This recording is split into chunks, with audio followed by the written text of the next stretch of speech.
پیغمبر اسلام سے مروی ایک روایت،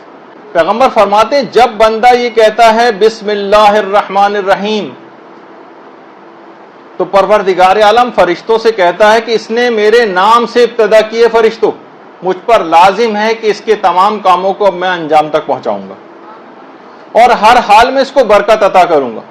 اس کے بعد جب یہ اگلا جملہ کہتا ہے الحمدللہ رب العالمین تو خدا فرشتوں سے کہتا ہے کہ جب اس نے یہ بات سمجھ لی ہے کہ جو نعمتیں ہیں وہ سب کی سب میری طرف سے عطا کردہ ہیں تو اب میں اس شخص کے تمام مصائب کو اس سے دور کروں گا، اور اے فرشتوں گواہ رہنا اب میں دنیا میں بھی اسے نعمتیں دوں گا اور آخرت کے گھر میں بھی اس کو نعمتیں عطا کروں گا۔ میں جس طرح سے اس جہان میں اس کو مصائب سے نجات عطا کروں گا اسی طرح سے آخرت کے گھر میں بھی اس کو تمام مصائب سے نجات عطا کروں گا۔ اس کے بعد جب بندہ اس کے بعد اگلا کلمہ کہتا ہے الرحمن الرحیم تو پروردگار کہتا ہے کہ جب یہ گواہی دے رہا ہے کہ میں رحمان اور رحیم ہوں تو اے فرشتوں گواہ رہنا کہ میں اس کے حصے میں اپنی رحمت اور عطیات کو زیادہ سے زیادہ کر دوں گا۔ اور جس وقت یہ کہتا ہے مالک یوم الدین، ایک پروردگار فرشتوں سے کہتا ہے فرشتوں گواہ رہنا کہ اس نے روز قیامت میری مالکیت کا اعتراف کر لیا ہے، اب میں اس کے حساب و کتاب والے دن اس کے حساب و کتاب میں آسانی پیدا کروں گا اور اس کی تمام نیکیوں کو قبول کر لوں گا اور اس کے تمام گناہوں کو معاف کر دوں گا۔ اس کے بعد جب بندہ کہتا ہے ایاک نعبد، پروردگار کہتا ہے اس نے بالکل سچ کہا، یہ میری ہی عبادت کرتا ہے، فرشتوں اب گواہ رہنا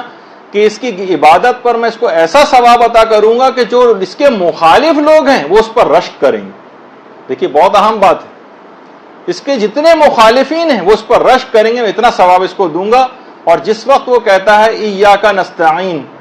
تو پروردگار کہتا ہے کہ اس نے مجھ سے مدد چاہیے اور میری پناہ طلبی اس نے طلب کی ہے، اے فرشتوں گواہ رہنا کہ اب میں اس کے تمام کاموں میں اس کی مدد کروں گا اور تمام سختیوں اور تنگیوں میں اس کی مدد کو پہنچوں گا۔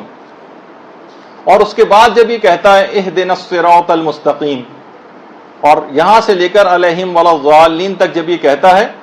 تو پروردگار فرشتوں سے مخاطب کر کے کہتا ہے کہ میرے بندے کی یہ خواہش بھی پوری ہو گئی، اب یہ کچھ بھی مجھ سے مانگے گا میں اس کی تمام دعاؤں کو قبول کروں گا اور جس چیز کی اس نے امید مجھ سے لگائے بیٹھا ہے میں ان تمام چیزوں کو اس کو عطا کروں گا، اور تمام ان چیزوں سے جن سے یہ خائف ہے اس سے اب اس کو مامون قرار دے دوں گا۔ تو آپ نے دیکھا باقاعدہ تفسیر المیزان کی پہلی جلد میں عیون اخبار الرضا وغیرہ کے اندر سب کے اندر یہ روایت موجود ہے کہ جس وقت آپ سورہ الحمد پڑھتی ہیں تو پروردگار فرشتوں سے اس وقت ہم کلام ہو کہ یہ باتیں آپ کے لیے کہہ رہا ہوتا ہے، تو اتنا سرسری طریقے سے سورہ الحمد کو پڑھا جائے،